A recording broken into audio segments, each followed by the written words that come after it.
After his night class, Aiden went back to the room where he left his zoology book. In the silence of the empty corridor, he heard low footsteps not too far from him, as if someone was following behind.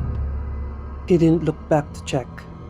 He just headed down to the ground floor and looked over his left side, where there was a small window to the canteen.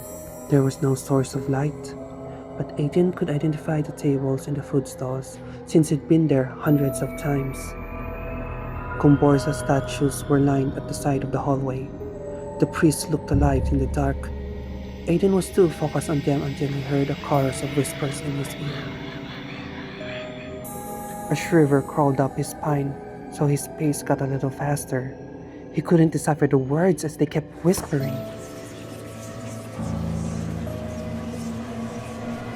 It was getting unbearably louder. He turned to the shortcut hallway, where the only source of light was outside, and that was where he noticed it. At the end of the hallway was the figure of a man, the same figure he had seen outside his classroom earlier. The figure was just standing there. He wasn't moving at all, its tall and lengthy frame completely still, as if it wasn't even breathing. Aiden couldn't make out his face. He was utterly unnerved by this. "It's all in your head," he said. "It's all in your head." He started walking back slowly. The hallway on the other side was completely empty. Still unnerved, Aiden looked back and found the man was gone. For a second, he felt relieved until he saw the figure slightly crouched down. Aiden stood there, sweat dripping on his forehead. He stared at the thing. "It's all in your head."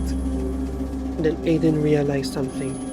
He watched in horror as the thing grew larger and larger. The figure was running straight towards him. He finally saw what he looked like. The man's eyes were black, no whites at all. It had a creepy wide smile spreading on a gaunt face. Its skin was pale as a dead corpse. When Aiden found his voice, he was about to shout stop, but instead it came out as a whimper, and that only made him more terrified. Aiden's heart sank as the thing swung its arm. Frightened, he ducked his way under before a sharp, bony claws could cut him. His only instinct was to run to the exit of the building. Once he was outside, someone seized his shoulders.